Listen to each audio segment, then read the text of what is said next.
नमस्कार दोस्तों, मैं संतोष पटेल स्वागत करता हूं आपके अपने YouTube चैनल डिजिटल भंडार पर।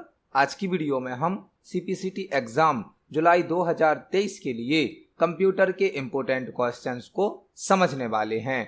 यह हमारा CPCT एग्जाम जुलाई 2023 के लिए पार्ट नंबर 11 है। इस वीडियो में हम CPCT एग्जाम के लिए कंप्यूटर से संबंधित 20 इम्पोर्टेंट क्वेश्चंस को समझने वाले हैं। यह सभी वही क्वेश्चन हैं जो पहले भी CPCT एग्जाम में पूछे जा चुके हैं। जब हम एक क्वेश्चन को समझते हैं तो उससे संबंधित हमें कई और क्वेश्चन भी तैयार करने मिल जाते हैं। आप सभी क्वेश्चंस को नोट जरूर करें, क्योंकि एक क्वेश्चन से संबंधित पेपर में कई और क्वेश्चन भी बन सकते हैं। चलिए शुरुआत करते हैं आज की इस वीडियो का।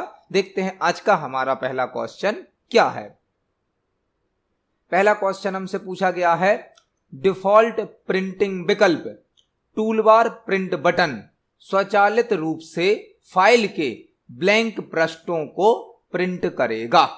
एक क्वेश्चन हमसे पूछा गया है, डिफॉल्ट प्रिंटिंग विकल्प टूलबार प्रिंट बटन स्वचालित रूप से फाइल के ब्लैंक पृष्ठों को प्रिंट करेगा। एक क्वेश्चन हमसे पूछा गया है जो कि प्रिंटिंग से संबंधित है। प्रिंटिंग से संबंधित जब हम कोई डॉक्यूमेंट बनाते हैं, कोई फाइल बनाते हैं, और यदि हमें उसका हार्ड कॉपी आउटपुट प्राप्त करना होता है, हार्ड कॉपी आउटपुट, तो हम प्रिंट ऑप्शन का यूज करते हैं। प्रिंट करने के लिए प्रिंटर का होना आवश्यक होता है। प्रिंटर एक आउटपुट डिवाइस है जो कि हमें हार्ड कॉपी आउटपुट प्रदान करता है। हमसे क्वेश्चन पूछा गया है, डिफॉल्ट प्रिंटिंग ऑप्शन में ऑटोमेटिक रूप से फाइल के ब्लैंक पेजेस को प्रिंट किया जाता है। मतलब जब आप कोई फाइल बनाएंगे और उसे प्रिंट करेंगे तो ऑटोमेटिक जो प्रिंटिंग ऑप्शन है वह कौन से पेज को प्रिंट करता है। ऑप्शन नंबर ए है सम संख्या वाले पेज, सम मतलब इवन पेजेस को। ऑप्शन नंबर बी क्या है, विषम संख्या वाले पेज को, मतलब ऑड पेज को। और ऑप्शन नंबर सी क्या है, सभी पेज को, मतलब ऑल पेजेस को। और ऑप्शन नंबर डी है वर्तमान पेज को, वर्तमान मतलब करंट पेज को। यह क्वेश्चन प्रिंटिंग से संबंधित है। और जब भी आप किसी सॉफ्टवेयर में प्रिंट देते हैं तो जो प्रिंटिंग का ऑप्शन होता है, प्रिंटिंग की विंडो होती है, उसमें बाय डिफॉल्ट ऑल पेजेस को प्रिंट किया जाता है। ऑल पेजेस को बाय डिफॉल्ट जो प्रिंट निकलता है वह ऑल पेजेस को प्रिंट करता है। मतलब आपकी फाइल में आपने जितने भी पेज तैयार करे हैं सभी पेजेस का प्रिंट आउट निकलेगा। बाय डिफॉल्ट कौन सा ऑप्शन सेलेक्ट होता है, ऑल पेजेस। इसके अलावा आप अपनी आवश्यकता अनुसार पेजेस को चेंज कर सकते हैं। हमसे क्वेश्चन पूछा गया था, जब आप प्रिंट आउट निकालेंगे तो ऑटोमेटिक कौन से पेजेस को प्रिंट किया जाता है, वह प्रिंट किया जाता है ऑल पेजेस को। ऑल पेजेस को जब आप किसी सॉफ्टवेयर में कोई फाइल बनाएंगे और प्रिंट देंगे तो ऑटोमेटिक बाय डिफॉल्ट उस फाइल के सभी पेजेस को प्रिंट किया जाता है।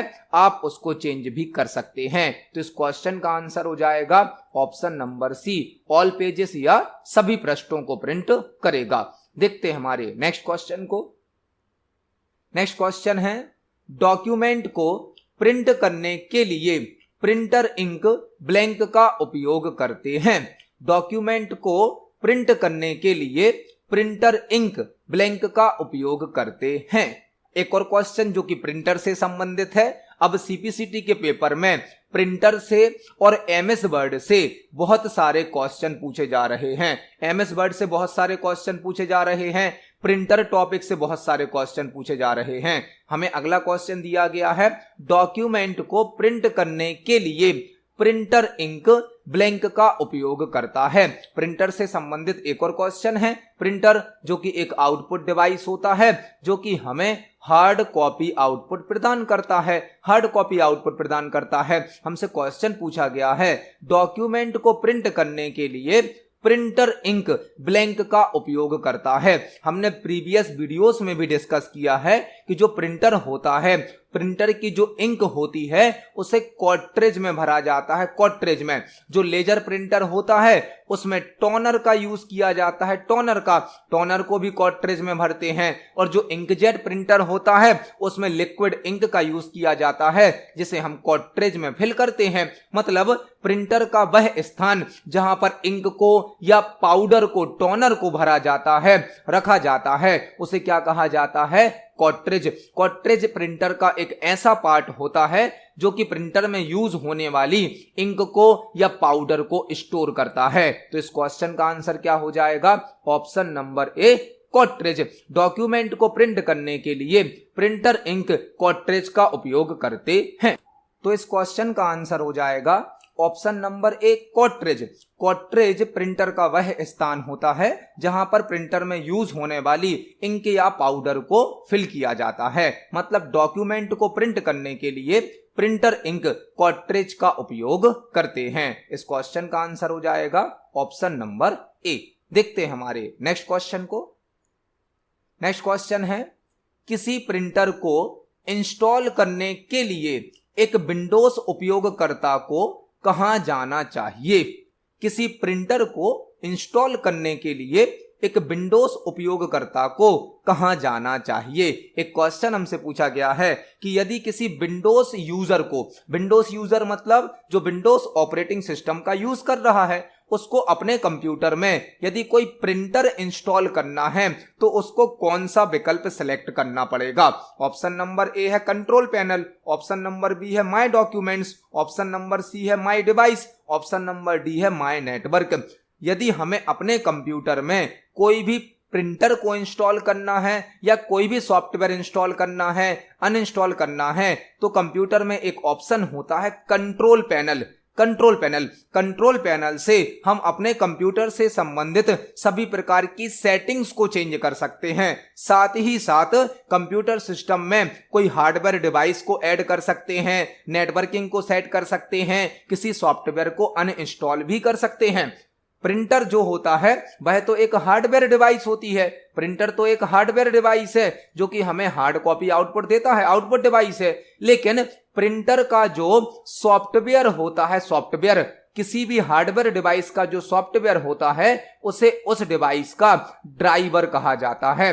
हार्डवेयर डिवाइस से संबंधित जो सॉफ्टवेयर होते हैं उन्हें उस डिवाइस का ड्राइवर मतलब सॉफ्टवेयर कहा जाता है, जिसको इंस्टॉल करने के लिए हम कंट्रोल पैनल का यूज कर सकते हैं। कंट्रोल पैनल के माध्यम से हम कंप्यूटर सिस्टम से कनेक्ट सभी प्रकार की सेटिंग्स को सेट कर सकते हैं, सॉफ्टवेयर को अनइंस्टॉल और इंस्टॉल भी कर सकते हैं। मतलब किसी प्रिंटर को इंस्टॉल करने के लिए एक विंडोज यूजर को कंट्रोल पैनल में जाना चाहिए। कंट्रोल पैनल इसके नाम से ही समझ में आता है, जो पूरे कंप्यूटर सिस्टम की कंट्रोलिंग करता है। कंप्यूटर से संबंधित सभी सेटिंग्स को सेट करने के लिए, सॉफ्टवेयर को इंस्टॉल और अनइंस्टॉल करने के लिए, नेटवर्किंग करने के लिए कंट्रोल पैनल का यूज किया जाता है। तो इस क्वेश्चन का आंसर हो जाएगा ऑप्शन नंबर ए, कंट्रोल पैनल के द्वारा हम प्रिंटर को इंस्टॉल कर सकते हैं।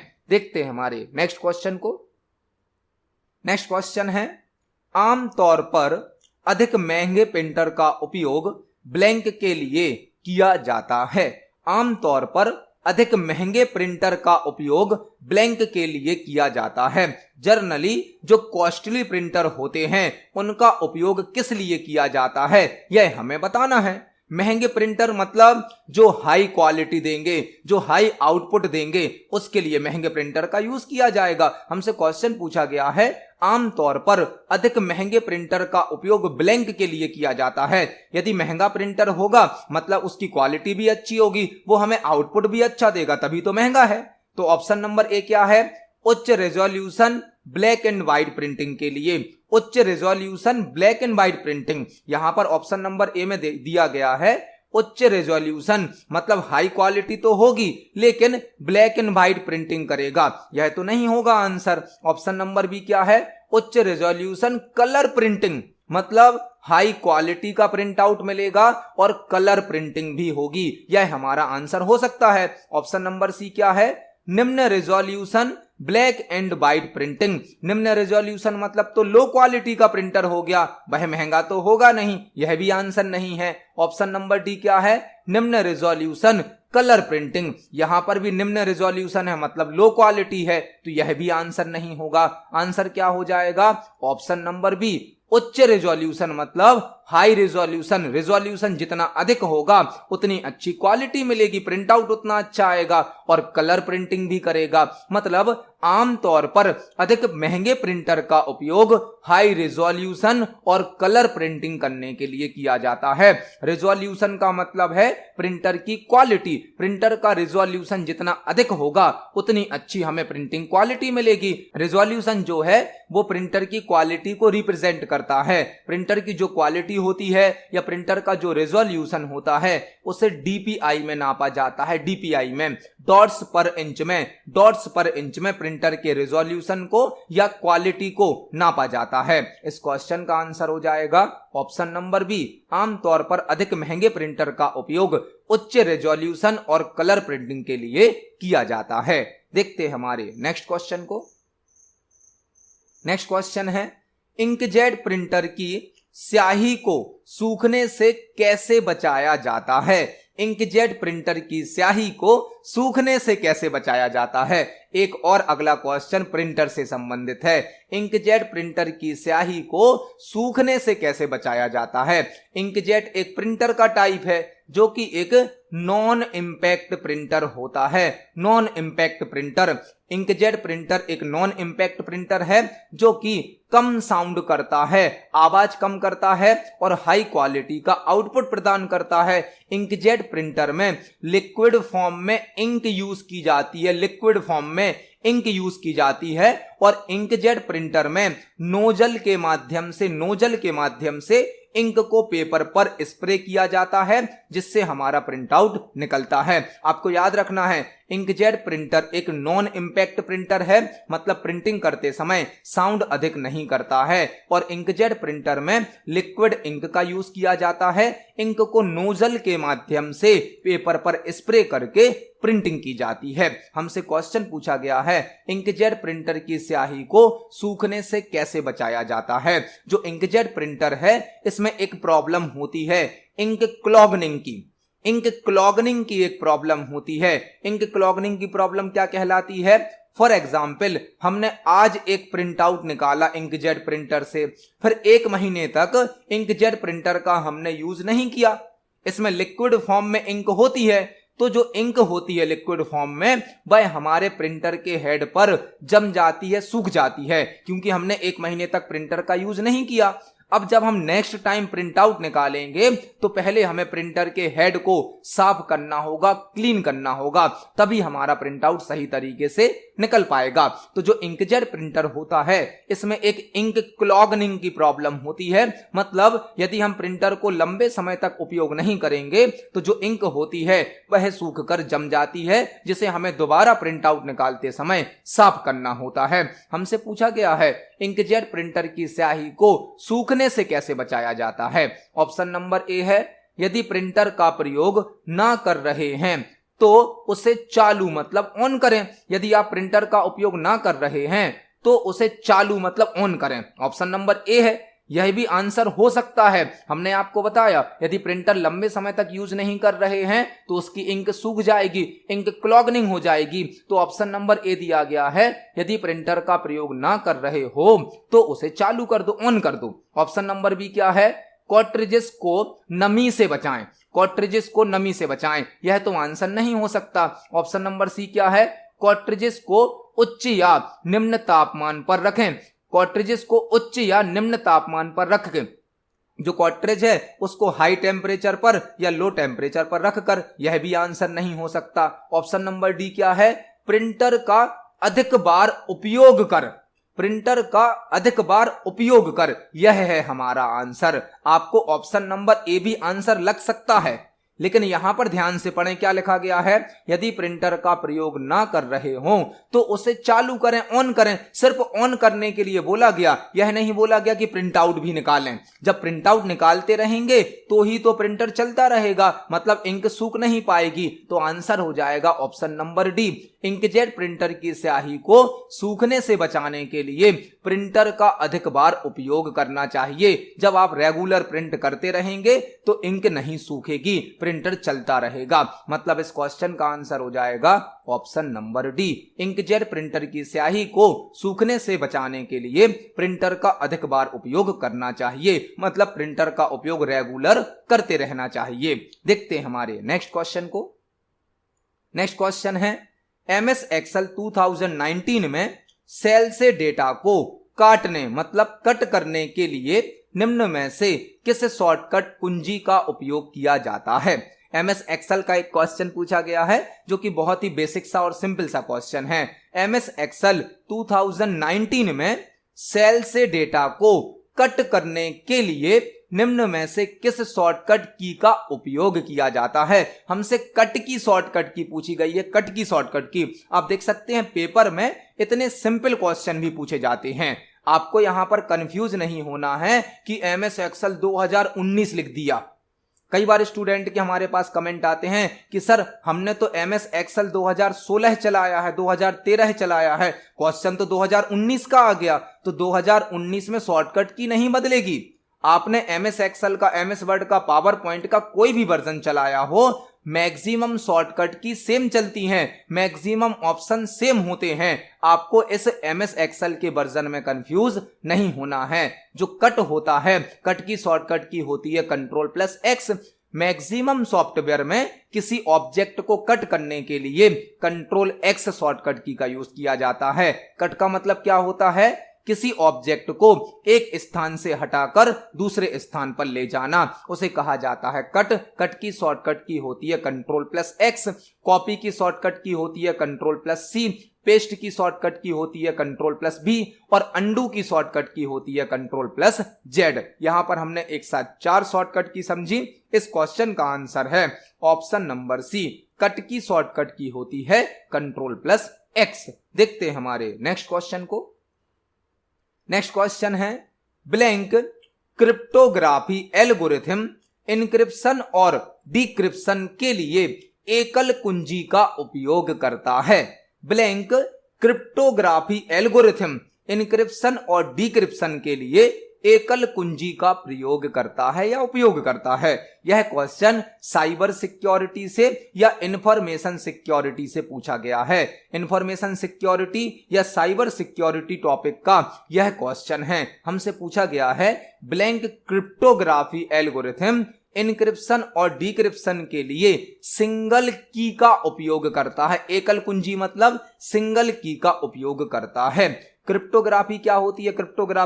क्रिप्टोग्राफी नेटवर्क में वर्क करने वाली एक डेटाबेस सिक्योरिटी टेक्निक होती है जो नेटवर्क में किसी कम्युनिकेशन को सिक्योरिटी के साथ करने की सुविधा प्रदान करती है। एक डायग्राम के माध्यम से हम क्रिप्टोग्राफी को, इनक्रिप्शन और डिक्रिप्शन को समझने वाले हैं और इस डायग्राम के द्वारा आपके 5 से 6 क्वेश्चन भी तैयार होने वाले हैं। डायग्राम को ध्यान से समझेंगे। जब नेटवर्क में कोई कम्युनिकेशन होता है तो एक होता है सेंडर और एक होता है रिसीवर। सेंडर कौन होता है? जो इंफॉर्मेशन को सेंड करता है। रिसीवर कौन होता है? को रिसीव करता है। जब सेंडर कोई मैसेज सेंड करता है, फॉर एग्जाम्पल सेंडर ने सेंड किया हाय, तो यह जो मैसेज होता है इस मैसेज को बोला जाता है प्लेन टेक्स्ट। प्लेन टेक्स्ट या नॉर्मल टेक्स्ट। प्लेन टेक्स्ट या नॉर्मल टेक्स्ट। जब सेंडर कोई मैसेज भेजता है तो वह प्लेन टेक्स्ट या नॉर्मल टेक्स्ट के रूप में होता है। इस प्लेन टेक्स्ट पर या नॉर्मल टेक्स्ट पर एक एल्गोरिथम परफॉर्म की जाती है जो कि होती है इनक्रिप्शन की एल्गोरिथम। इनक्रिप्शन क्या करता है? इनक्रिप्शन आपके प्लेन टेक्स्ट को या आपके नॉर्मल टेक्स्ट को एक सीक्रेट कोड में बदल देता है, सीक्रेट कोड में, जिसे बोला जाता है साइपर टेक्स्ट। हमने जो मैसेज भेजा था वह तो था हाय, प्लेन टेक्स्ट, नॉर्मल टेक्स्ट, इस पर इनक्रिप्शन अप्लाई किया गया। इनक्रिप्शन अप्लाई करने के बाद हमारे प्लेन टेक्स्ट को किस में बदल दिया गया है? साइपर टेक्स्ट में। साइपर टेक्स्ट क्या होता है? यह एक सीक्रेट कोड होता है, सीक्रेट टेक्स्ट होता है जिसे आसानी से समझा नहीं जा सकता है और इनक्रिप्शन करने के लिए एक की का भी यूज किया जाता है, की का। उस की के द्वारा हमारे नॉर्मल टेक्स्ट का, प्लेन टेक्स्ट का फॉर्मेट चेंज कर दिया जाता है और उसे बदल दिया जाता है किसमें? साइपर टेक्स्ट में। यह साइपर टेक्स्ट रिसीवर के पास भेजा जाता है और जब यह साइपर टेक्स्ट रिसीवर के पास पहुंचता है तो इस पर डिक्रिप्शन अप्लाई कर दिया जाता है। डिक्रिप्शन, डिक्रिप्शन क्या करता है? जो साइपर टेक्स्ट आता है उसको वापस बदल देता है प्लेन टेक्स्ट में या नॉर्मल टेक्स्ट में। मतलब हमने जो हाय मैसेज सेंड किया था वही रिसीवर को प्राप्त हो जाता है, लेकिन यह हाय मैसेज क्या कहलाता है? प्लेन टेक्स्ट या नॉर्मल टेक्स्ट। और इसे किससे निकाला गया है? इसे निकाला गया है साइपर टेक्स्ट से। किसके द्वारा निकाला गया है? डिक्रिप्शन के द्वारा। और जब डिक्रिप्शन किया जाएगा तब यहां पर भी उसी की का यूज किया जाएगा जिस की के द्वारा इनक्रिप्शन अप्लाई किया गया था। इसी की का हमसे क्वेश्चन पूछा गया है। अब पेपर में क्वेश्चन क्या क्या बन सकते हैं? पेपर में क्वेश्चन बनता है कि इनक्रिप्शन का उपयोग क्या होता है। इनक्रिप्शन क्या करता है? इनक्रिप्शन प्लेन टेक्स्ट को या नॉर्मल टेक्स्ट को साइपर टेक्स्ट में बदलता है। साइपर टेक्स्ट क्या होता है? एक सीक्रेट कोड होता है जिसे आसानी से नहीं समझा जा सकता है। जबकि डिक्रिप्शन क्या करता है? डिक्रिप्शन साइपर टेक्स्ट को वापस बदल देता है प्लेन टेक्स्ट में या नॉर्मल टेक्स्ट में। कई बार सीपीसीटी के पेपर में इन टॉपिक से क्वेश्चन पूछे जाते हैं कि इनक्रिप्शन एल्गोरिथम का आउटपुट क्या होता है। इनक्रिप्शन एल्गोरिथम का आउटपुट क्या होगा? इनक्रिप्शन एल्गोरिथम में हम प्लेन टेक्स्ट या नॉर्मल टेक्स्ट को इनपुट करते हैं और आउटपुट में क्या मिल जाता हमें? साइपर टेक्स्ट। जबकि डिक्रिप्शन एल्गोरिथम का आउटपुट क्या होगा? Plain text. जबकि हम डिक्रिप्शन एल्गोरिथम में साइपर टेक्स्ट को इनपुट करते हैं, आउटपुट मिल जाता हमें प्लेन टेक्स्ट। यहां पर अभी हमने यह जो डायग्राम समझा है इसमें इनक्रिप्शन और डिक्रिप्शन में यदि एक ही की का यूज किया जाता है, सिंगल की का यूज किया जाता है, तो उसे कहा जाता है साइमेट्रिक की। साइमेट्रिक की, जिसे सीक्रेट की या प्राइवेट की भी कहा जाता है। साइमेट्रिक की, सीक्रेट की या प्राइवेट की, मतलब जिस की के द्वारा इनक्रिप्शन लगाया जाता है उसी की के द्वारा डिक्रिप्शन भी अप्लाई किया जाता है। मतलब नेटवर्क में जब साइपर टेक्स्ट को भेजा जाता है तो उसके साथ की को भी भेज दिया जाता है और इसी की के द्वारा डिक्रिप्शन अप्लाई होता है। उसे बोला जाता है साइमेट्रिक की इनक्रिप्शन या प्राइवेट की इनक्रिप्शन या सीक्रेट की इनक्रिप्शन। और यह पूरी प्रोसेस कहलाती है क्रिप्टोग्राफी। क्रिप्टोग्राफी के दो फंक्शन होते हैं, इनक्रिप्शन और डिक्रिप्शन। यह पूरी प्रोसेस कहलाती है क्रिप्टोग्राफी। आपको एक और क्वेश्चन तैयार करना है। असाइमेट्रिक की इनक्रिप्शन क्या है? असाइमेट्रिक की क्रिप्टोग्राफी क्या है? यदि यहां पर इनक्रिप्शन के लिए एक अलग की यूज की जाए और डिक्रिप्शन के लिए एक अलग की यूज की जाए तो वह कहलाती है असाइमेट्रिक की क्रिप्टोग्राफी या असाइमेट्रिक की इनक्रिप्शन। मतलब साइमेट्रिक का मतलब होता है एक ही की से इनक्रिप्शन और डिक्रिप्शन होगा, जिसे सीक्रेट की या प्राइवेट की भी कहा जाता है। जबकि असाइमेट्रिक को पब्लिक की कहा जाता है। पब्लिक की मतलब एक की के द्वारा इनक्रिप्शन होता है और एक की के द्वारा डिक्रिप्शन होता है। दो अलग अलग की यूज की जाती हैं असाइमेट्रिक में। तो यहां पर हमने इस डायग्राम के माध्यम से कई प्रकार के क्वेश्चन को तैयार किया। इस क्वेश्चन का आंसर है ऑप्शन नंबर ए। साइमेट्रिक की क्रिप्टोग्राफी एल्गोरिथम इनक्रिप्शन और डिक्रिप्शन के लिए सिंगल की का उपयोग करता है, जबकि असाइमेट्रिक की क्रिप्टोग्राफी एल्गोरिथम में एक अलग की होती है इनक्रिप्शन की और एक अलग की होती है डिक्रिप्शन की। वहां पर दो की का यूज किया जाता है। इस क्वेश्चन का आंसर हो जाएगा ऑप्शन नंबर ए। देखते हैं हमारे नेक्स्ट क्वेश्चन को।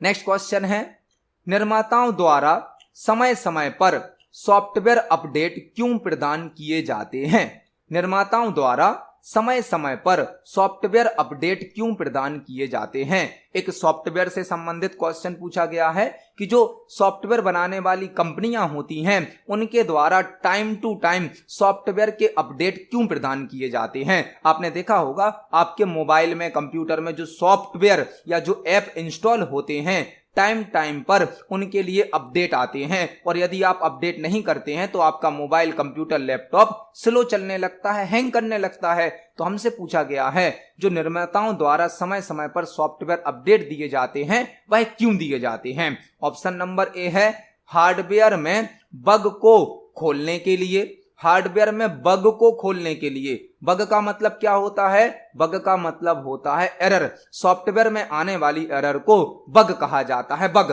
कंप्यूटर सॉफ्टवेयर में, प्रोग्राम में आने वाली एरर को क्या कहा जाता है? बग। ऑप्शन नंबर ए है हार्डवेयर में बग को खोलने के लिए। ऑप्शन नंबर बी है सॉफ्टवेयर के आकार को बढ़ाने के लिए। अपडेट करने से क्या आपके हार्डवेयर में बग ओपन हो जाएगा या सॉफ्टवेयर का आकार बढ़ जाएगा? ऑप्शन नंबर सी क्या है? सॉफ्टवेयर में बग को ठीक करने के लिए। सॉफ्टवेयर में बग को ठीक करने के लिए। और ऑप्शन नंबर डी है हैकर्स द्वारा हमलों की संभावनाओं को बढ़ाने के लिए। तो हमसे एक क्वेश्चन पूछा गया है कि जो कंपनियां सॉफ्टवेयर बनाती हैं वह हमें टाइम टू टाइम सॉफ्टवेयर का अपडेट भी देती हैं, तो वह क्यों देती हैं? सॉफ्टवेयर को अपडेट करना इसलिए आवश्यक होता है कि सॉफ्टवेयर में यदि कोई बग है, बग मतलब एरर है, तो उसको करेक्ट किया जा सके। मतलब जो कंपनियां हैं सॉफ्टवेयर को बनाने वाली, वो टाइम टू टाइम हमें जो अपडेट देती हैं वह इसलिए देती हैं कि सॉफ्टवेयर में यदि कोई कमी है, कोई बग है, कोई प्रॉब्लम है, तो अपडेट करने पर उसे करेक्ट कर दिया जाता है, सही कर दिया जाता है। मतलब इस क्वेश्चन का आंसर हो जाएगा ऑप्शन नंबर सी, सॉफ्टवेयर में बग को ठीक करने के लिए सॉफ्टवेयर अपडेट प्रदान किया जाता है। इस क्वेश्चन का आंसर होगा ऑप्शन नंबर सी। देखते हैं हमारे नेक्स्ट क्वेश्चन को। नेक्स्ट क्वेश्चन है कंप्यूटर को लैन से कनेक्ट करने के लिए किस प्रकार के केबल कनेक्टर का उपयोग किया जाता है। हमसे क्वेश्चन पूछा गया है कंप्यूटर को लैन से कनेक्ट करने के लिए किस प्रकार के केबल कनेक्टर का उपयोग किया जाता है। यह क्वेश्चन कंप्यूटर नेटवर्क से पूछा गया है। कंप्यूटर नेटवर्क से। नेटवर्क क्या होता है? नेटवर्क मल्टीपल कंप्यूटर और मल्टीपल डिवाइसेस का कलेक्शन होता है। नेटवर्क क्या होता है? नेटवर्क मल्टीपल कंप्यूटर और मल्टीपल डिवाइसेस का कलेक्शन होता है। नेटवर्क का उपयोग इंफॉर्मेशन और रिसोर्सेस को शेयर करने के लिए किया जाता है। नेटवर्क के द्वारा हम इंफॉर्मेशन और रिसोर्सेस को शेयर करते हैं। नेटवर्क के कई प्रकार होते हैं, उन्हीं में से एक नेटवर्क का प्रकार होता है लैन। लैन जिसका फुल फॉर्म होता है local area network. Local area network. हमसे क्वेश्चन पूछा गया है कि कंप्यूटर को लैन से कनेक्ट करने के लिए किस केबल कनेक्टर का उपयोग किया जाता है। लैन मतलब लोकल एरिया नेटवर्क। यदि हमें अपने कंप्यूटर को एक लोकल एरिया नेटवर्क से कनेक्ट करना है तो हमें कौन से केबल कनेक्टर का उपयोग करना होगा? जब हम अपने कंप्यूटर में नेटवर्किंग करते हैं, कंप्यूटर सिस्टम को नेटवर्क से कनेक्ट करते हैं, तो उसके लिए कंप्यूटर में NIC कार्ड का होना आवश्यक होता है। NIC network interface card. Network interface card यह हमारे कंप्यूटर का एक हार्डवेयर पार्ट होता है जो कि कंप्यूटर में नेटवर्किंग करने की सर्विस प्रोवाइड करता है।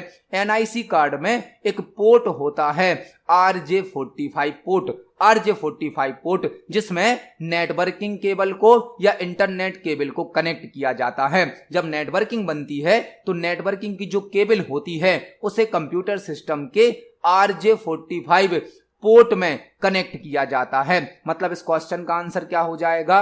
Option number D, RJ45। Computer को लैन से कनेक्ट करने के लिए RJ45 कनेक्टर का उपयोग किया जाता है।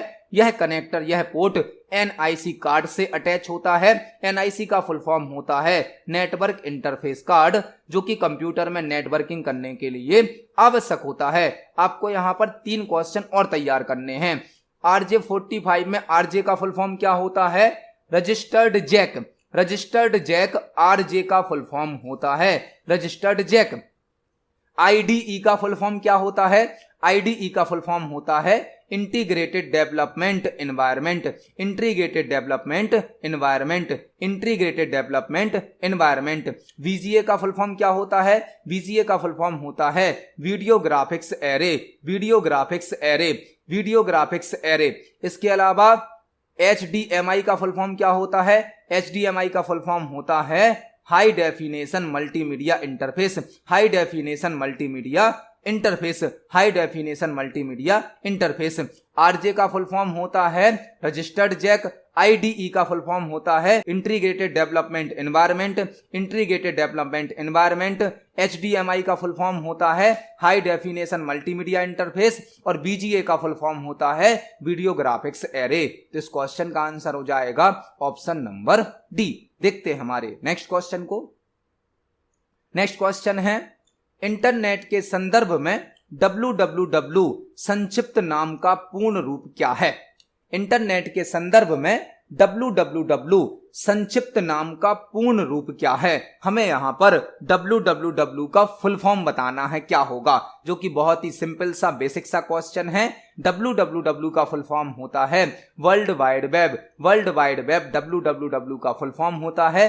www को शॉर्ट में W3 भी लिखा जाता है, W3 भी कहा जाता है और W3 का फुल फॉर्म भी वर्ल्ड वाइड वेब होता है, जिसे टिम बर्नर्स ली के द्वारा बनाया गया है। टिम बर्नर्स ली के द्वारा www को बनाया गया है और इसे 1989 में बनाया गया था। www जिसे शॉर्ट में W3 भी कहा जाता है, जिसका फुल फॉर्म होता है वर्ल्ड वाइड वेब, जिसे टिम बर्नर्स ली के द्वारा बनाया गया है और 1989 में इसे बनाया गया था। यह एक डेटाबेस होता है जो इंटरनेट पर सभी प्रकार की इंफॉर्मेशन को स्टोर करता है। इस क्वेश्चन का आंसर हो जाएगा ऑप्शन नंबर डी। देखते हैं हमारे नेक्स्ट क्वेश्चन को। नेक्स्ट क्वेश्चन है कंप्यूटर कीबोर्ड पर प्रिंट स्क्रीन कुंजी निम्नलिखित में से किस श्रेणी से संबंधित है? कंप्यूटर कीबोर्ड पर प्रिंट स्क्रीन कुंजी निम्नलिखित में से किस श्रेणी से संबंधित है? कीबोर्ड से संबंधित एक क्वेश्चन पूछा गया है, कीबोर्ड से संबंधित। कंप्यूटर कीबोर्ड पर एक की होती है प्रिंट स्क्रीन की, वह किस कैटेगरी से रिलेटेड है? कीबोर्ड में कई प्रकार की की होती हैं, कीबोर्ड में कई प्रकार की होती हैं, जैसे कि अल्फाबेटिकल की, न्यूमेरिकल की, फंक्शन की, टॉगल की, मॉडिफायर की और स्पेशल पर्पस की। यह क्वेश्चन कीबोर्ड से पूछा गया है। कीबोर्ड जो कि एक इनपुट डिवाइस होती है और कीबोर्ड पर एक की होती है प्रिंट स्क्रीन की, जिसका क्वेश्चन हमसे पूछा गया है। प्रिंट स्क्रीन की करती क्या है? आपके स्क्रीन पर जो भी ऑब्जेक्ट या जो भी विंडो खुली होती है उसका स्क्रीनशॉट लेने के लिए, स्क्रीनशॉट लेने के लिए प्रिंट स्क्रीन की का यूज किया जाता है। आपके कंप्यूटर पर जो भी स्क्रीन अभी ओपन होती है, जो भी विंडो होती है, उसका स्क्रीनशॉट लेने के लिए प्रिंट स्क्रीन की का यूज किया जाता है, जो कि एक स्पेशल पर्पस की होती है। स्पेशल पर्पस की मतलब विशेष उद्देश्य के लिए यूज की जाती है। तो कंप्यूटर कीबोर्ड पर एक की होती है प्रिंट स्क्रीन की, जो कि स्क्रीन पर शो होने वाले ऑब्जेक्ट का स्क्रीनशॉट लेती है और यह एक स्पेशल पर्पस की होती है। तो इस क्वेश्चन का आंसर हो जाएगा option number D, print screen की एक स्पेशल पर्पस की होती है। देखते हैं हमारे नेक्स्ट क्वेश्चन को। नेक्स्ट क्वेश्चन है पेपल ब्लैंक एक एप्लीकेशन है। पेपल ब्लैंक एक एप्लीकेशन है, हमें एक नाम दिया गया है पेपल और हमसे पूछा गया है यह एक किस प्रकार का एप्लीकेशन है। ऑप्शन नंबर ए है स्पाइडर का पता लगाने के लिए यूज होता है। ऑप्शन नंबर बी है स्पैम से सुरक्षा के लिए यूज होता है। ऑप्शन नंबर सी है ऑनलाइन पैसों के लेन देन के लिए यूज होता है और ऑप्शन नंबर डी है ऑफलाइन स्टॉक ट्रेडिंग के लिए यूज होता है। जो पेपल नाम का ऐप है यह एक मनी ट्रांसफर एप्लीकेशन है, मतलब आंसर हो जाएगा ऑप्शन नंबर सी, ऑनलाइन पैसे के लेन देन के लिए पेपल एप्लीकेशन का यूज किया जाता है। पेपल एक मनी ट्रांसफर ऐप है, मतलब ऑनलाइन पैसे के लेन देन के लिए इस ऐप का यूज किया जाता है। इस क्वेश्चन का आंसर हो जाएगा ऑप्शन नंबर सी, ऑनलाइन पैसे के लेन देन के लिए पेपल एप्लीकेशन का यूज किया जाता है। देखते हैं हमारे नेक्स्ट क्वेश्चन को। नेक्स्ट क्वेश्चन है कंप्यूटर मॉनिटर एक इलेक्ट्रॉनिक आउटपुट डिवाइस है। जिसे ब्लैंक के रूप में भी जाना जाता है। कंप्यूटर मॉनिटर एक इलेक्ट्रॉनिक आउटपुट डिवाइस है जिसे ब्लैंक के रूप में भी जाना जाता है। एक क्वेश्चन हमसे पूछा गया है जो कि मॉनिटर से संबंधित है, मॉनिटर से संबंधित, और यहां पर बताया गया है कि मॉनिटर एक इलेक्ट्रॉनिक आउटपुट डिवाइस है। तो मॉनिटर एक आउटपुट डिवाइस तो होती है जो कि हमें सॉफ्ट कॉपी आउटपुट प्रदान करती है। सॉफ्ट कॉपी, इलेक्ट्रॉनिक आउटपुट को सॉफ्ट कॉपी आउटपुट कहा जाता है जो कि हमें स्क्रीन पर शो किया जाता है। हमसे क्वेश्चन पूछा गया है कंप्यूटर मॉनिटर एक इलेक्ट्रॉनिक आउटपुट डिवाइस है जिसे ब्लैंक के रूप में भी जाना जाता है। तो मॉनिटर एक आउटपुट डिवाइस तो है जो कि हमें सॉफ्ट कॉपी आउटपुट प्रदान करती है, और मॉनिटर को VDT और VDU भी कहा जाता है। मॉनिटर को VDT और VDU भी कहा जाता है। VDT का फुल फॉर्म होता है video display terminal, video display terminal, और VDU का फुल फॉर्म होता है visual display unit, visual display unit. जो मॉनिटर है उसे VDT और VDU भी कहा जाता है। VDT का फुल फॉर्म होता है वीडियो डिस्प्ले टर्मिनल, जबकि VDU का फुल फॉर्म होता है visual display unit, visual display unit. इसे हम विजुअल डिस्प्ले टर्मिनल भी कह सकते हैं। जो VDT है उसे वीडियो डिस्प्ले टर्मिनल या विजुअल डिस्प्ले टर्मिनल भी कह सकते हैं, जो कि मॉनिटर का ही दूसरा नाम है। इसी प्रकार से मॉनिटर को कहा जाता है VDU, मतलब विजुअल डिस्प्ले यूनिट या वीडियो डिस्प्ले यूनिट। तो यहां पर हमने 2-3 क्वेश्चन तैयार करे। इस क्वेश्चन का आंसर है ऑप्शन नंबर ए। जो कंप्यूटर मॉनिटर है वह एक इलेक्ट्रॉनिक आउटपुट डिवाइस है जिसे वीडियो डिस्प्ले टर्मिनल या विजुअल डिस्प्ले टर्मिनल या VDU मतलब विजुअल डिस्प्ले यूनिट या वीडियो डिस्प्ले यूनिट भी कहा जाता है। देखते हैं हमारे नेक्स्ट क्वेश्चन को। नेक्स्ट क्वेश्चन है, निम्न में से किस प्रकार का कंप्यूटर मॉनिटर स्क्रीन पर एक इमेज बनाने के लिए इलेक्ट्रॉनों के बीम का उपयोग करता है? निम्न में से किस प्रकार का कंप्यूटर मॉनिटर स्क्रीन पर एक इमेज बनाने के लिए इलेक्ट्रॉनों के बीम का उपयोग करता है? एक और क्वेश्चन जो कि मॉनिटर से संबंधित है, मॉनिटर से। अभी हमने प्रीवियस क्वेश्चन भी मॉनिटर से संबंधित समझा था, यह क्वेश्चन भी मॉनिटर से संबंधित है। निम्न में से किस प्रकार का कंप्यूटर मॉनिटर स्क्रीन पर एक इमेज बनाने के लिए इलेक्ट्रॉनों के बीम का उपयोग करता है? मॉनिटर से संबंधित क्वेश्चन है। मॉनिटर के टाइप्स आपने पढ़े होंगे। एक होता है CRT मॉनिटर, CRT मॉनिटर जिसका फुल फॉर्म होता है cathode ray tube, cathode ray tube, cathode ray tube, जो कि बड़ी साइज का होता है, वजनदार होता है और अधिक पावर का उपयोग करता है, वह कहलाता है CRT मॉनिटर। एक होता है LCD monitor, LCD monitor, liquid crystal display, liquid crystal display LCD monitor, जो कि कम वजन का होता है, साइज में छोटा होता है और स्लिम होता है, पतला होता है, LCD मॉनिटर है। एक होता है LED monitor, LED monitor, light emitting diode, light emitting diode LED monitor है। इसी प्रकार से एक होता है प्लाज्मा मॉनिटर, एक होता है TFT monitor, thin film transistor, thin film transistor, thin film transistor. हमसे क्वेश्चन पूछा गया है कि ऐसा कौन सा कंप्यूटर मॉनिटर होता है जो किसी इमेज को बनाने के लिए इलेक्ट्रॉनों के बीम का उपयोग करता है? वह होता है CRT मॉनिटर, CRT मॉनिटर जिसका फुल फॉर्म होता है cathode ray tube. CRT monitor किसी इमेज को बनाने के लिए इलेक्ट्रॉन्स के बीम का उपयोग करता है। इस क्वेश्चन का आंसर हो जाएगा ऑप्शन नंबर ए, CRT मतलब कैथोड रे ट्यूब। देखते हैं हमारे नेक्स्ट क्वेश्चन को। नेक्स्ट क्वेश्चन है, भीम ऐप के संदर्भ में VPA का पूर्ण रूप क्या है? भीम ऐप के संदर्भ में VPA का पूर्ण रूप क्या है? एक क्वेश्चन हमसे पूछा गया है कि भीम ऐप के संदर्भ में VPA का फुल फॉर्म क्या होता है? यहां पर आपको 5-6 क्वेश्चन तैयार करने मिलेंगे। भीम ऐप से संबंधित कई प्रकार के क्वेश्चन बनते हैं। भीम ऐप से संबंधित यहां आपको 5-6 क्वेश्चन तैयार करने हैं। पहला क्वेश्चन, भीम ऐप में भीम का फुल फॉर्म क्या होता है? भीम ऐप में भीम का फुल फॉर्म होता है Bharat interface for money, Bharat interface for money. Bhim app में भीम का फुल फॉर्म क्या होता है? Bharat interface for money. Bhim app में भीम का फुल फॉर्म क्या होता है? Bharat interface for money. Bhim app क्या है? भीम ऐप एक ऑनलाइन मनी ट्रांसफर ऐप है जो कि यूपीआई के माध्यम से पैसों का लेन देन करने की सुविधा प्रदान करती है। यदि हमें इंटरनेट के माध्यम से, यूपीआई के माध्यम से ऑनलाइन मनी ट्रांसफर करना है तो हम भीम ऐप का यूज कर सकते हैं, जो कि यूपीआई के माध्यम से वर्क करती है। यूपीआई का फुल फॉर्म क्या होता है? Unified payment interface. Unified payment interface. Bhim app का नाम डॉक्टर भीमराव अंबेडकर जी के नाम पर रखा गया है। आपसे क्वेश्चन पूछा जा सकता है, भीम ऐप का नाम किनके नाम पर रखा गया है? तो भीम ऐप का नाम डॉक्टर भीमराव अंबेडकर जी के नाम पर रखा गया है। और भीम ऐप को सन 2016 में लॉन्च किया गया था। भीम ऐप को सन 2016 में लॉन्च किया गया था। भीम ऐप को एनपीसीआई के द्वारा बनाया गया है।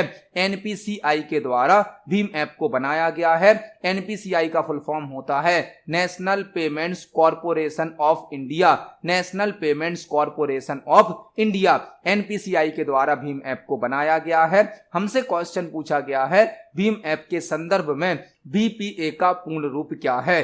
बीपीए का पूर्ण रूप होता है, फुल फॉर्म होता है virtual payment address. Virtual payment address. जब भी हम यूपीआई के माध्यम से कोई ऑनलाइन पेमेंट करते हैं तो वहां पर बीपीए का यूज किया जाता है, जिसे कहते हैं हम वर्चुअल पेमेंट एड्रेस। तो इस क्वेश्चन के साथ हमने कई क्वेश्चन को तैयार किया। इस क्वेश्चन का आंसर है ऑप्शन नंबर बी। बीपीए का full form virtual payment address होता है। देखते हैं हमारे नेक्स्ट क्वेश्चन को। नेक्स्ट क्वेश्चन है, एमएस वर्ड 2019 में निम्नलिखित में से कौन सा चेंज केस विकल्प आपको एक वाक्य के पहले अक्षर को बड़ा करने देता है और अन्य सभी अक्षरों को लोअर केस के रूप में छोड़ देता है? एमएस वर्ड 2019 से एक क्वेश्चन पूछा गया है, जो कि बहुत ही सरल और सिंपल सा क्वेश्चन है। यदि आप हमारे प्रीवियस वीडियोस को देख रहे हैं तो आपको इस क्वेश्चन का आंसर अभी तक समझ में आ गया होगा। क्वेश्चन क्या पूछा गया है? एमएस वर्ड 2019 में निम्नलिखित में से कौन सा चेंज केस विकल्प आपको एक वाक्य के पहले अक्षर को बड़ा करने देता है और अन्य सभी अक्षरों को लोअर केस के रूप में छोड़ देता है? यह क्वेश्चन एमएस वर्ड से पूछा गया है, जो कि चेंज केस टॉपिक से पूछा गया है। अब सीपीसीटी के पेपर में चेंज केस टॉपिक से बहुत सारे क्वेश्चन पूछे जा रहे हैं और हमने कई प्रकार के क्वेश्चन अपनी वीडियोस में समझे भी हैं। चेंज केस ऑप्शन से यह क्वेश्चन पूछा गया है।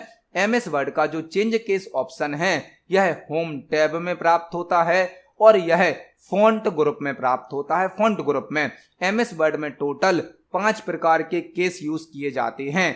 एमएस वर्ड में टोटल 5 प्रकार के केस यूज किए जाते हैं।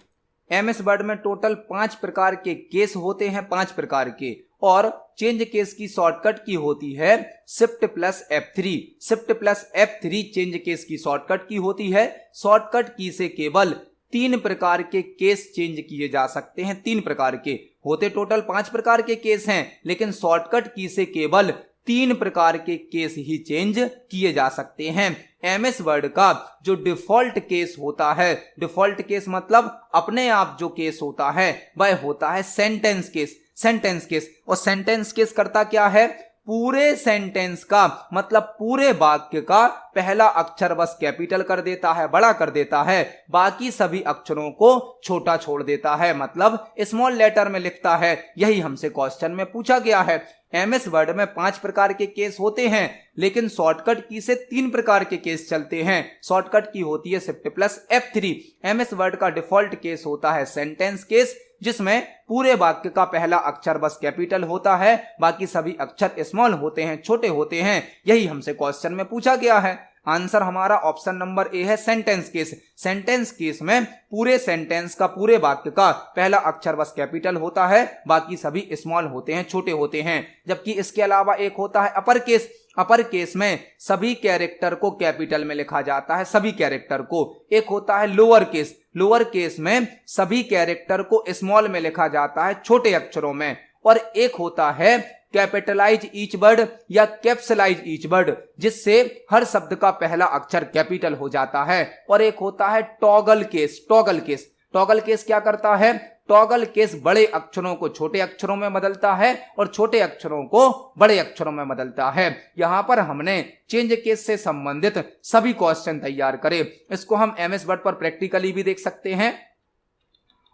यह हमारा एमएस वर्ड सॉफ्टवेयर है। आप देख सकते हैं हमने यहां पर जो टेक्स्ट टाइप किया है, इस टेक्स्ट में जो भी हमारे सेंटेंस हैं, पूरे सेंटेंस में पहला अक्षर बस कैपिटल है, बाकी सभी स्मॉल हैं। यह कहलाता है सेंटेंस केस, जिसमें पूरे वाक्य का, पूरे सेंटेंस का फर्स्ट लेटर बस कैपिटल होता है, बाकी सभी स्मॉल होते हैं। यहां पर एमएस वर्ड में होम टैब के अंतर्गत फॉन्ट ग्रुप में चेंज केस नाम का ऑप्शन होता है, जहां पर हमें 5 प्रकार के केस दिए जाते हैं। बाय डिफॉल्ट होता है सेंटेंस केस, जो पूरे वाक्य में पहला अक्षर बस कैपिटल लिखता है, बाकी सभी को स्मॉल में लिखता है। दूसरा होता है लोअर केस, जो कि पूरे टेक्स्ट को स्मॉल लेटर में लिखता है। एक होता है अपर केस, जो कि पूरे टेक्स्ट को कैपिटल में लिखता है। एक होता है कैपिटलाइज ईच वर्ड या कैप्सलाइज ईच वर्ड, जो कि हर शब्द के पहले अक्षर को कैपिटल में बदल देता है। और एक होता है टॉगल केस। टॉगल केस क्या करता है, जो अक्षर कैपिटल में लिखे होते हैं उनको स्मॉल में बदल देता है, और जो स्मॉल में लिखे होते हैं उनको कैपिटल में बदल देता है।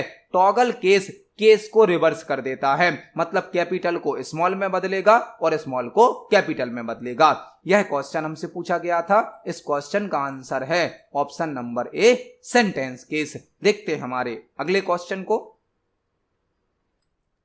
नेक्स्ट क्वेश्चन हमसे पूछा गया है, ब्लैंक एमएस वर्ड 2019 डॉक्यूमेंट में मिरर्ड मार्जिन सेटिंग में शीर्ष मार्जिन का डिफॉल्ट मान है।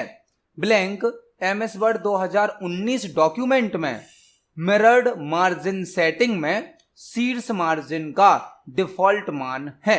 यह क्वेश्चन एमएस वर्ड से पूछा गया है। एमएस वर्ड 2019 का जो डॉक्यूमेंट होता है, यदि हम उसमें मिरर्ड मार्जिन स्टाइल सेट करेंगे तो जो टॉप मार्जिन होगा, टॉप मार्जिन की डिफॉल्ट वैल्यू क्या होती है। यह क्वेश्चन एमएस वर्ड से पूछा गया है।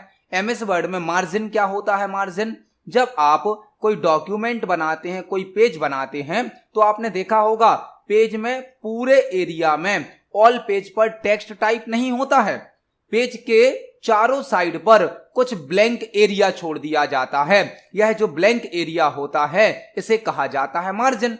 पेज के ऑल साइड पर, चारों साइड पर जो खाली जगह छोड़ी जाती है, जो ब्लैंक एरिया छोड़ा जाता है, उसे कहा जाता है मार्जिन। पेज पर 4 प्रकार के बेसिक मार्जिन होते हैं। एक होता है टॉप मार्जिन, एक होता है बॉटम मार्जिन, एक होता है लेफ्ट मार्जिन, एक होता है राइट मार्जिन। 4 प्रकार के बेसिक मार्जिन तो होते हैं। जब हम एमएस वर्ड में कोई भी डॉक्यूमेंट या फाइल बनाते हैं तो पूरे पेज पर टेक्स्ट टाइप नहीं होता है। पेज के ऑल साइड पर कुछ ब्लैंक एरिया छोड़ दिया जाता है, उसे ही कहा जाता है मार्जिन। 4 प्रकार के बेसिक मार्जिन तो होते हैं। जो मार्जिन होता है इसकी मल्टीपल स्टाइल भी एमएस वर्ड में होती हैं, जैसे कि normal margin, mirrored margin, narrow margin, moderate margin. कई प्रकार की मार्जिन स्टाइल होती हैं। एमएस वर्ड की जो डिफॉल्ट मार्जिन स्टाइल होती है वह होती है नॉर्मल। एमएस वर्ड की डिफॉल्ट मार्जिन स्टाइल होती है नॉर्मल, जिसमें ऑल मार्जिन 1 इंच पर सेट होते हैं। ऑल मार्जिन बाय डिफॉल्ट कितने होते हैं? 1 इंच होते हैं। आपसे क्वेश्चन पूछा जा सकता है एमएस वर्ड में ऑल मार्जिन बाय डिफॉल्ट कितने होते हैं? वह होते हैं 1 इंच। आपसे क्वेश्चन पूछा जा सकता है एमएस वर्ड में डिफॉल्ट मार्जिन स्टाइल कौन सी होती है? वह होती है नॉर्मल। नॉर्मल के अलावा मिडर्ड, नैरो, मॉडरेट, इस प्रकार से कई मार्जिन स्टाइल होती हैं। हमसे क्वेश्चन पूछा गया है एमएस वर्ड 2019 के डॉक्यूमेंट में मिरर्ड मार्जिन सेटिंग में शीर्ष मार्जिन की डिफॉल्ट वैल्यू क्या होती है, मतलब टॉप मार्जिन कितना होता है मिरर्ड मार्जिन स्टाइल में। इसको हम एमएस वर्ड पर प्रैक्टिकली देखने वाले हैं। चलते हैं एमएस वर्ड पर। यह हमारा एमएस वर्ड डॉक्यूमेंट है। आप देख सकते हैं कंप्लीट पेज पर टेक्स्ट टाइप नहीं होता है। पेज में ऑल साइड पर, चारों साइड पर कुछ ब्लैंक एरिया छोड़ा जाता है, इसे कहा जाता है margin. By default normal margin style होती है, जिसमें सभी प्रकार के मार्जिन बाय डिफॉल्ट 1 इंच पर सेट होते हैं। यदि हमें मार्जिन को चेंज करना है तो हमें लेआउट टैब को सिलेक्ट करना होगा। लेआउट टैब में पेज सेटअप ग्रुप होता है, इस ग्रुप के अंदर मार्जिन्स नाम का एक ऑप्शन होता है। यहां पर हमें मार्जिन की कई प्रकार की स्टाइल दी जाती हैं, जैसे कि normal, narrow, moderate, wide, mirrored, कई प्रकार की स्टाइल होती हैं। बाय डिफॉल्ट कौन सी मार्जिन स्टाइल ऑन है? नॉर्मल। नॉर्मल मार्जिन स्टाइल में सभी प्रकार के मार्जिन 1 इंच पर सेट होते हैं। 1 इंच पर हमसे क्वेश्चन पूछा गया है कि जो मिरर्ड मार्जिन स्टाइल है, मिरर्ड, इसमें शीर्ष मार्जिन डिफॉल्ट कितना होता है, मतलब टॉप मार्जिन कितना होता है? टॉप मार्जिन होता है इसमें 1 इंच। आपको याद रखना है जो नॉर्मल मार्जिन स्टाइल है इसमें सारे मार्जिन होते हैं 1 इंच पर सेट। नैरो मार्जिन स्टाइल में सारे मार्जिन होते हैं 0.5 इंच पर सेट। मॉडरेट मार्जिन स्टाइल में, मॉडरेट में टॉप और बॉटम मार्जिन होता है 1 इंच और लेफ्ट और राइट मार्जिन होता है 0.75 इंच। जबकि वाइड मार्जिन स्टाइल में टॉप और बॉटम होता है 1 इंच का और लेफ्ट और राइट होता है 2 इंच का। जबकि मिरर्ड मार्जिन स्टाइल में टॉप, बॉटम और आउटसाइड मार्जिन होते हैं 1 इंच, इनसाइड मार्जिन होता है 1.25 इंच। तो हमसे पूछा गया था मिरर्ड मार्जिन में टॉप मार्जिन की डिफॉल्ट वैल्यू क्या होती है? वह होती है 1 इंच। तो इस क्वेश्चन का आंसर होगा ऑप्शन नंबर ए।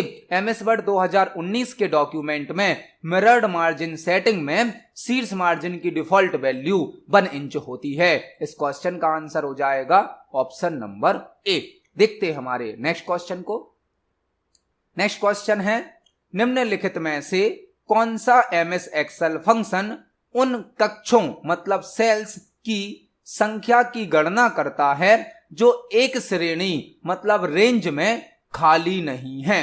निम्नलिखित में से कौन सा एमएस एक्सेल का फंक्शन उन सेल्स की संख्या की गणना करता है जो एक रेंज में खाली नहीं है? यह क्वेश्चन एमएस एक्सेल से पूछा गया है और एमएस एक्सेल में काउंट फंक्शन से पूछा गया है। काउंट फंक्शन से एमएस एक्सेल में कई प्रकार के फंक्शन यूज किए जाते हैं, उन्हीं में से एक फंक्शन होता है काउंट फंक्शन, जिसके कई टाइप भी होते हैं।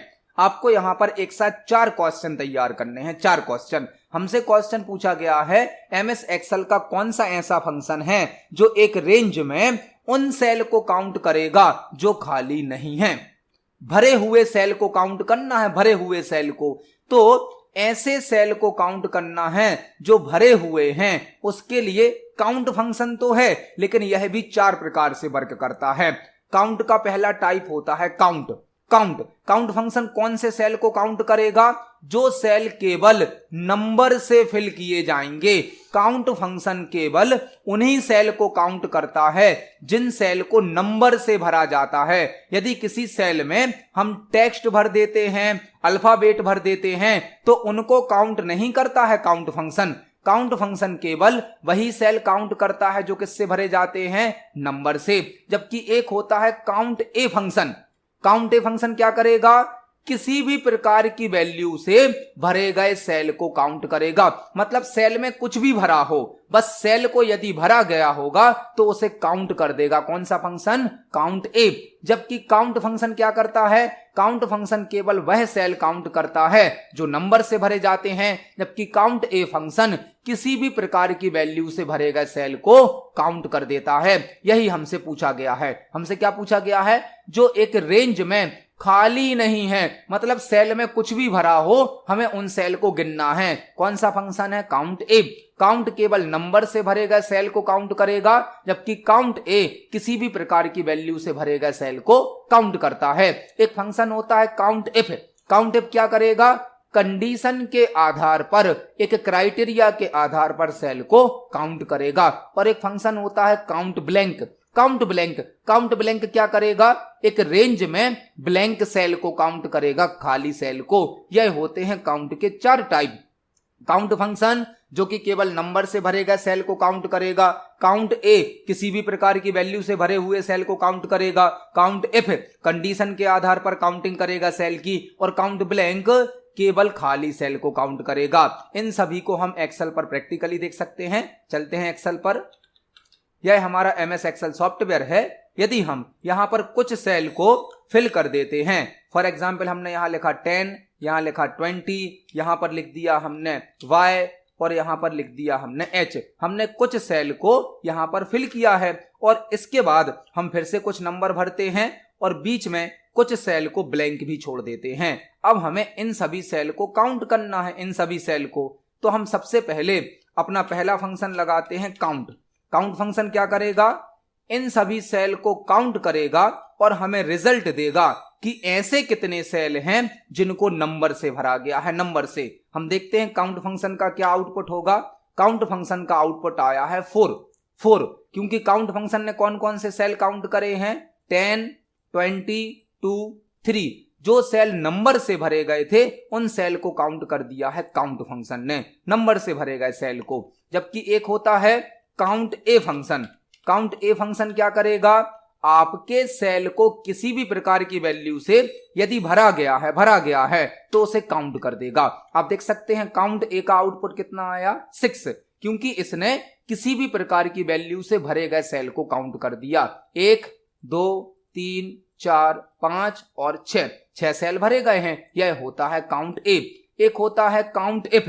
काउंट इफ क्या करता है, कंडीशन के आधार पर सेल को काउंट करता है। काउंट इफ फॉर एग्जाम्पल हमने यहां पर एक रेंज दी है, यह रेंज है हमारी। इसके बाद हमें एक क्राइटेरिया, एक कंडीशन देनी होती है, तो हमने क्राइटेरिया दे दिया यहां पर लेस देन 20। लेस देन 20 मतलब D4 से लेकर D10 तक के सेल को काउंट करना है और केवल उन सेल को काउंट करना है जो 20 से छोटी वैल्यू रखे हैं।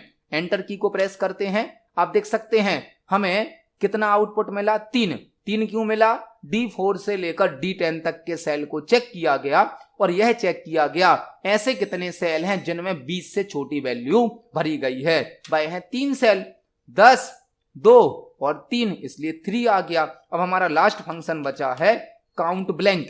काउंट ब्लैंक जो कि खाली सेल को काउंट करेगा। हमने अपनी रेंज को सिलेक्ट किया, ब्रैकेट को क्लोज किया और एंटर की को प्रेस किया। आप देख सकते हैं इस रेंज में एक सेल खाली है, खाली सेल को काउंट कर दिया काउंट ब्लैंक फंक्शन ने। तो यहां पर हमने काउंट फंक्शन के एक साथ 4 टाइप तैयार करे। इस क्वेश्चन का आंसर हो जाएगा ऑप्शन नंबर बी, काउंट ए। देखते हैं हमारे नेक्स्ट क्वेश्चन को। नेक्स्ट क्वेश्चन है, सतीश एक एमएस वर्ड डॉक्यूमेंट पर काम कर रहा है। जब उसने dash dash greater than type किया और यदि ऑटो करेक्ट ऑन है तो यह ब्लैंक प्रतीक सही ढंग से प्रविष्ट करेगा। सतीश एक एमएस वर्ड फाइल पर काम कर रहा है, एमएस वर्ड के डॉक्यूमेंट में काम कर रहा है। उसने डैश डैश और ग्रेटर देन, पहले एक डैश टाइप किया, दूसरा डैश टाइप किया और ग्रेटर देन का साइन लगाया, यह टाइप कर दिया है। और यदि ऑटो करेक्ट ऑप्शन ऑन है, ऑटो करेक्ट क्या करता है, ऑटो करेक्ट छोटी मोटी मिस्टेक को ऑटोमेटिक सही कर देता है। एमएस वर्ड में टाइपिंग करते समय यदि हमसे छोटी मोटी मिस्टेक हो जाती है तो ऑटो करेक्ट उसको सही कर देता है। तो यह ब्लैंक सिंबल सही ढंग से प्रविष्ट करेगा।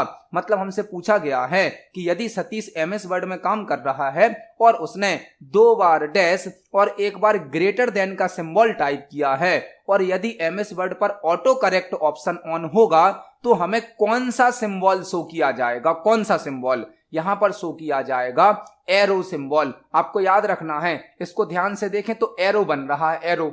यदि हम एमएस वर्ड में 2 बार डैश टाइप करें और 1 बार ग्रेटर देन टाइप करें तो ऑटोमेटिक ऑटो करेक्ट उसको एरो के साइन में बदल देता है। इसको हम प्रैक्टिकली देख सकते हैं। यदि हम एमएस वर्ड में 2 बार डैश टाइप करें और 1 बार ग्रेटर देन टाइप करें तो आप देख सकते हैं उसको ऑटोमेटिक एरो में बदल दिया गया है, एरो में, एरो के सिंबल में बदल दिया जाता है। इस क्वेश्चन का आंसर हो जाएगा ऑप्शन नंबर सी, एरो। देखते हैं हमारे नेक्स्ट क्वेश्चन को। नेक्स्ट क्वेश्चन हमसे पूछा गया है, एमएस वर्ड 2019 में स्पेलिंग और ग्रामर चेक को चलाने के लिए कीबोर्ड शॉर्टकट ब्लैंक का उपयोग किया जाता है। एमएस वर्ड 2019 में स्पेलिंग और ग्रामर चेक को चलाने के लिए कीबोर्ड शॉर्टकट ब्लैंक का उपयोग किया जाता है। एमएस वर्ड से एक क्वेश्चन पूछा गया है, एमएस वर्ड में स्पेलिंग और ग्रामर की यदि हमें चेकिंग करनी है, इस ऑप्शन को चलाना है तो हम कौन सी शॉर्टकट की का यूज करेंगे। एमएस वर्ड में एक स्पेशल फीचर होता है spelling and grammar.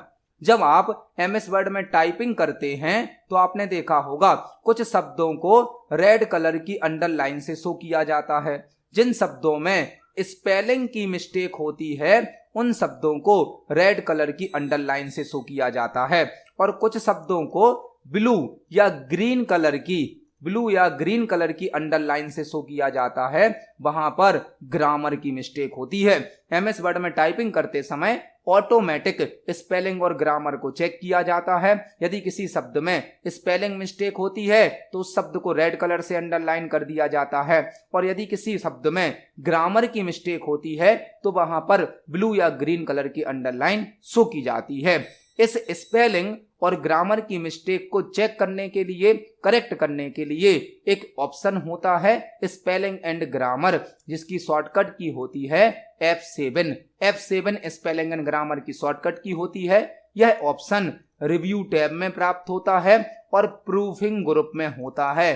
Proofing group में एमएस वर्ड के रिव्यू टैब में प्रूफिंग ग्रुप में स्पेलिंग एंड ग्रामर नाम का ऑप्शन होता है, जिसकी शॉर्टकट की F7 होती है। इसे हम एमएस वर्ड पर प्रैक्टिकली देख सकते हैं। यदि हम किसी शब्द की स्पेलिंग को यहां पर गलत कर दें तो आप देखेंगे उस शब्द के नीचे रेड कलर की अंडरलाइन आ गई है, और जहां पर ग्रामर की मिस्टेक है वहां पर ब्लू कलर की अंडरलाइन आ रही है। इसको करेक्ट करने के लिए, इसको चेक करने के लिए हम रिव्यू टैब को सिलेक्ट करेंगे। यहां पर एक प्रूफिंग ग्रुप होता है जिसमें स्पेलिंग एंड ग्रामर नाम का ऑप्शन होता है, जो कि स्पेलिंग और ग्रामर को चेक करके हमें कुछ सजेशन भी देता है। इस ऑप्शन की शॉर्टकट की होती है F7। स्पेलिंग एंड ग्रामर की शॉर्टकट की क्या होती है? F7। तो इस क्वेश्चन का आंसर हो जाएगा option number C. Spelling and grammar check को चलाने के लिए F7 शॉर्टकट की का उपयोग किया जाता है। इस क्वेश्चन का आंसर है ऑप्शन नंबर सी। तो आज की वीडियो में हमने सीपीसीटी एग्जाम के लिए कंप्यूटर से संबंधित 20 इंपोर्टेंट क्वेश्चंस को समझा। जब हम एक क्वेश्चन को समझते हैं तो हमें कुछ और क्वेश्चन भी तैयार करने मिल जाते हैं। आप सभी क्वेश्चंस को पढ़ें, समझें। यदि आपका कोई क्वेश्चन है, कोई डाउट है तो कमेंट सेक्शन में जरूर पूछिए। वीडियो पसंद आती है तो वीडियो को लाइक करें, ज्यादा से ज्यादा शेयर करें। मिलते हैं अगली वीडियो में। धन्यवाद।